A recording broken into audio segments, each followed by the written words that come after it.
म्हणून हा वाघ जन्माला आला बेटा। माझ्या या टायगरची काळजी घ्या बेटा। एखादाच हिरा निर्माण होतो, त्याच्या अवतीभोवती काजळी धरणार नाही याची काळजी घ्या माझ्या बाळ। तुमच्या डोळ्यात तेल घालून त्याला जपा। आसवांची चव खारट असते, गोड नसते बेटा। तुम्ही खारट आसू पचवले, तुमचे आसू खारट असताना गोड व्हावे म्हणून तानाजी काम करतो बेटा। म्हणून त्याला जपा, सांभाळा।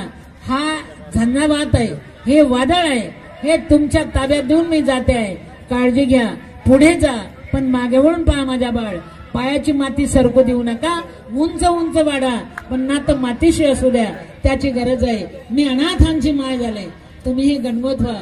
माझा तानाजी तुमच्या ताब्यात देऊन जाते, त्याची काळजी घ्या। अरे हे काहीच नाही, खूप मोठं विश्व होणार आहे तानाजी, पण एवढं सगळं करताना त्याच्या काळजाला ज्या वेदना होतात, त्याला जे दुःख होते, त्याला जे सहन करावं लागतं। मोठेपणा इतका चांगला नसतो, मोठेपणा इतका सोपा नसतो, मोठेपणा इतका व्यवस्थित नसतो बेटा। तो काळीच खात असतो। तुमचं काळीच जपा आणि तुमच्या सगळ्यांच्या शुभेच्छा तानाजीच्या मागे उभे करा।